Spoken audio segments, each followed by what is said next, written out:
സംസ്ഥാനത്ത് വാഹന പരിശോധനയ്ക്ക് സീനിയർ സിവിൽ പോലീസ് ഓഫീസർ മുതലുള്ള ഉദ്യോഗസ്ഥർക്ക് അധികാരം നൽകണമെന്ന് DGP. ഇക്കാര്യത്തിൽ സർക്കാർ പുതിയ വിജ്ഞാപനം പുറത്തിറക്കണമെന്നാണ് സംസ്ഥാന പോലീസ് മേധാവിയുടെ ആവശ്യം. കൂടാതെ പോര് തുടരുകയാണ് പോലീസും ധനം വകുപ്പും തമ്മിൽ. പോലീസ് ചെലവുകൾ നിയന്ത്രിക്കണമെന്ന നിലപാടിൽ ഉറച്ചിരിക്കുകയാണ് ധനം വകുപ്പ്. ഈ വാർത്തയുടെ വിശദാംശങ്ങൾ നൽകുന്നതിനായിട്ട് ടിൻഡു ദാസ് ഉണ്ട് തിരുവനന്തപുരത്ത് നിന്നും. Tindu, good morning. എന്തായാലും ഈ ധനവകുപ്പും പോലീസും തമ്മിലുള്ള ഈ ഒരു കടിപിടി നടക്കുകയാണ്. ചെലവുകൾ നിയന്ത്രിക്കണമെന്ന നിലപാടിൽ, പോലീസ് ചെലവുകളൊക്കെ തന്നെ നിയന്ത്രിക്കണമെന്ന നിലപാടിൽ ഉറച്ചാണ് ധനവകുപ്പ്.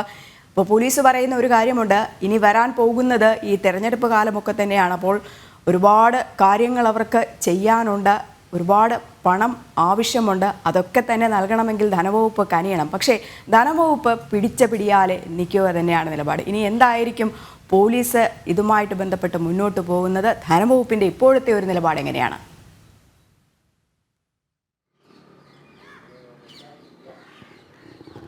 രജനി, സംസ്ഥാന പോലീസ് മേധാവി അല്ലെങ്കിൽ ആഭ്യന്തര വകുപ്പും ധനവകുപ്പും തമ്മിലുള്ള പോര് തുടർന്നുകൊണ്ട് തന്നെ ഇരിക്കുകയാണ്. പോലീസ് ഡിപ്പാർട്ട്മെന്റ് അല്ലെങ്കിൽ ആഭ്യന്തര വകുപ്പിന്റെ പണമിടപാടുകളിൽ നിയന്ത്രണം വരുത്തണമെന്ന നിലപാടിൽ തന്നെയാണ് ധനവകുപ്പ്.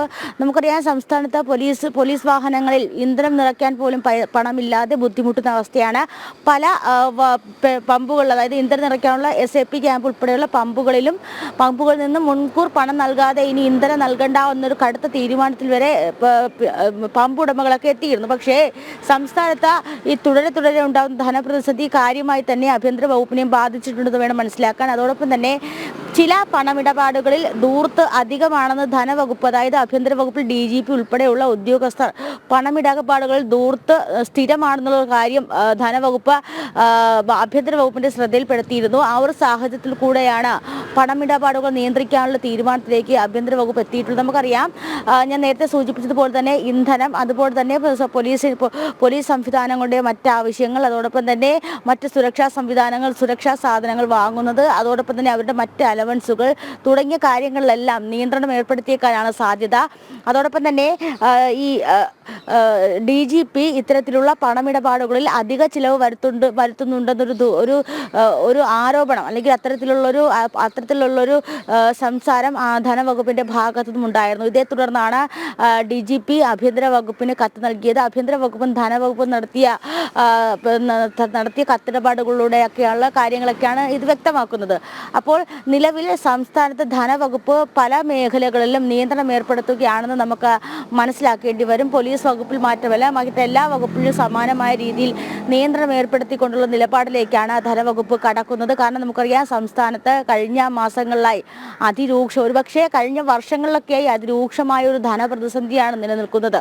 ഈ ധനപ്രതിസന്ധി പരിഹരിക്കാനായിട്ട് അല്ലെങ്കിൽ അത്തരത്തിൽ ഒരു നിത്യചെലവ് കൂടി നടന്നു പോയ സാഹചര്യം, അല്ലെങ്കിൽ അത്തരത്തിലൊരു ബുദ്ധിമുട്ട് അനുഭവപ്പെടുന്ന സാഹചര്യത്തിൽ കൂടെയാണ് ധനവകുപ്പിന്റെ ഭാഗത്തു നിന്ന് ഇടപെടലുണ്ടായിട്ടുള്ളത്. എന്തായാലും നമുക്കറിയാം, നമ്മുടെ സുരക്ഷാ സംവിധാനങ്ങളെ, ഒരുപക്ഷെ പോലീസ് സംവിധാനം എന്ന് പറയുന്നത് കേരളത്തിന് ഏറ്റവും അത്യന്താപേക്ഷിതമായ ഒരു സംവിധാനമാണ്. അല്ലെങ്കിൽ പൊതുജനങ്ങളുടെ സ്വൈര്യ ജീവിതം ഉൾപ്പെടെയുള്ള കാര്യങ്ങളിൽ ആഭ്യന്തര വകുപ്പിൽ ഉൾപ്പെടെ പോലീസ് ചെലുത്തുന്ന സ്വാധീനം എങ്ങനെയാണെന്നൊക്കെ നമുക്കറിയാവുന്ന കാര്യം. പക്ഷേ അവർക്ക് കൂടി അവരുടെ ആനുകൂല്യങ്ങൾ, അവരുടെ അവസരങ്ങൾ, അല്ലെങ്കിൽ അവർക്ക് ലഭിക്കേണ്ട ആനുകൂല്യങ്ങളൊക്കെ ഒരുപക്ഷെ ഈ ധനവകുപ്പിന്റെ ഈ തീരുമാനത്തിലൂടെ ചിലപ്പോൾ അതില്ലാതെ ആയേക്കാം. എന്നിരുന്നാലും ശക്തമായിട്ട് തന്നെ പോലീസ് വകുപ്പിൽ നിന്നും ധനവകുപ്പിൽ നിന്ന് കിട്ടേണ്ട ആനുകൂല്യം അല്ലെങ്കിൽ കിട്ടേണ്ട തുകകൾ കിട്ടണമെന്ന് ശക്തമായി തന്നെ ആവശ്യപ്പെടുന്നുണ്ട്. ആ ഒരു സാഹചര്യത്തിലും കൂടെയാണ് ധനവകുപ്പും അതുപോലെ തന്നെ ആഭ്യന്തര വകുപ്പും അല്ലെങ്കിൽ DGP തമ്മിലുള്ള ഒരു തർക്കം തുടർന്നു കൊണ്ടിരിക്കുന്നത്. ഏറ്റവും പ്രധാനപ്പെട്ട കാര്യം എന്ന് പറയുന്നത്, ആഭ്യന്തര വകുപ്പ് കൈകാര്യം ചെയ്തത് നമുക്കറിയാം മുഖ്യമന്ത്രി പിണറായി വിജയനാണ്. ഈ വിഷയത്തിൽ സമഗ്രമായി ഒരുപക്ഷെ, അല്ലെങ്കിൽ ഈ വിഷയത്തിൽ ഒരു ചർച്ചയിലൂടെ കാര്യങ്ങൾ പരിഹരിക്കാമെന്ന തീരുമാനത്തിലേക്ക് ഒരുപക്ഷെ മുഖ്യമന്ത്രി, വകുപ്പ് മന്ത്രി വരെ പോകുന്നില്ല എന്ന് പറയുന്ന കാര്യം നിർഭാഗ്യകരമാണ്. ഈ ആഭ്യന്തര വകുപ്പിന് മുന്നേ തന്നെ ഭക്ഷ്യവകുപ്പുമായിട്ടും അതുപോലെ തന്നെ റവന്യൂ വകുപ്പുമായിട്ടും സമാനമായ രീതിയിൽ ധനവകുപ്പ് ഒരു സമാനമായ രീതിയിൽ ഒരു തർക്കം നിലനിന്നു. നമുക്കറിയാം, മറ്റു വകുപ്പുകളെ പോലെയല്ല.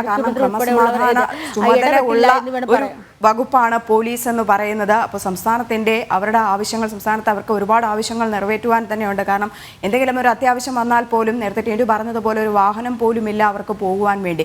അപ്പോൾ അവിടെയുള്ള ആ ഒരു അപര്യാപ്തതകളൊക്കെ തന്നെ ചൂണ്ടിക്കാണിച്ചുകൊണ്ടാണ് ധനവകുപ്പിന് കത്ത് അയച്ചതുപോലും DGP. പക്ഷെ അതുപോലും പരിഗണിക്കുന്നില്ല. ഇപ്പോൾ ധനവകുപ്പ് പറയുന്നത് തന്നെ ഈ അംഗീകാരമില്ലാതെയുള്ള ചെലവുകൾക്ക് പണം നൽകാനാകില്ല എന്നാണ്. അപ്പോൾ കൂടുതൽ പ്രതിസന്ധിയിലേക്ക് പോകുക തന്നെ അല്ലേ ചെയ്യുന്നത് ആഭ്യന്തര വകുപ്പ്?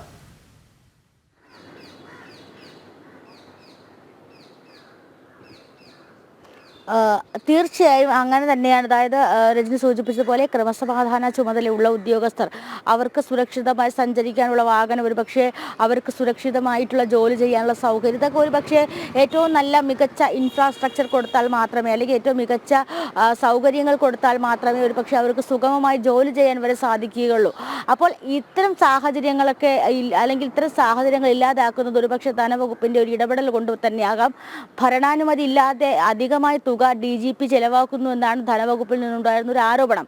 അപ്പോൾ ഈ ആരോപണം തികച്ചും തെറ്റാണെന്ന് അറിയിച്ചുകൊണ്ട് DGP തന്നെ ആഭ്യന്തര വകുപ്പിന് കത്തെഴുതുകയും ആഭ്യന്തര വകുപ്പ് ആ കത്ത് ധനവകുപ്പിന് കൈമാറുകയൊക്കെ ചെയ്തു. പക്ഷേ എന്നിട്ടും ധനവകുപ്പ് ഇതേ നിലപാടിൽ ഉറച്ചു തന്നെയാണ് നിൽക്കുന്നത്. അത്തരത്തിൽ ഒരു പക്ഷേ ഇത്തരത്തിൽ തന്നെ DGP ഇത്തരത്തിൽ തുക അധികമായി ചിലവാക്കുന്നു, ഈ ആവശ്യമായ അനാവശ്യ മേഖലകളിൽ ഇത്തരത്തിൽ പണം ചിലവാക്കുന്നു തുടങ്ങിയ കാര്യങ്ങളൊക്കെയാണ് ആരോപിച്ചുകൊണ്ടാണ് ഒരു പക്ഷേ ഫണ്ട് അനുവദിക്കുക. നമുക്കറിയാം സംസ്ഥാനത്തെ എത്ര പോലീസ് സ്റ്റേഷനുകൾ സുരക്ഷിതമായ വാഹനങ്ങളുണ്ട്, അല്ലെങ്കിൽ സംസ്ഥാനത്തെ എത്ര പോലീസ് സ്റ്റേഷനുകൾ സുരക്ഷിതമായി ജോലി ചെയ്യാൻ സാധിക്കുന്നുണ്ട്.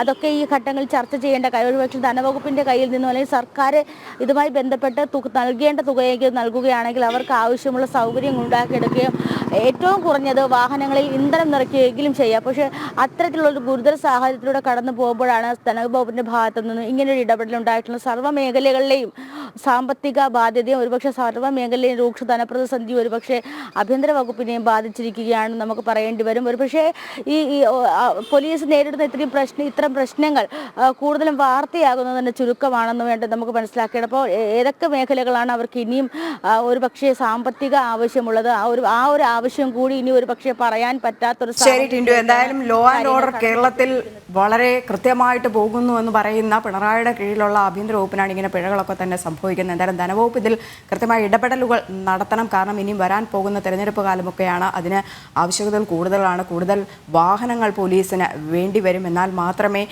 ഇത്തരത്തിലുള്ള സംഭവങ്ങളൊന്നും തന്നെ നടക്കുന്ന സമയത്ത് അവർക്ക് അതിൽ ഇടപെടാൻ കഴിയുകയുള്ളൂ. അതിനു വേണ്ടിയിട്ട് ധനവകുപ്പ് കൃത്യമായ ഇടപെടലുകൾ നടത്തണമെന്ന് തന്നെയാണ് വീണ്ടും വീണ്ടും പറയാനുള്ളത്.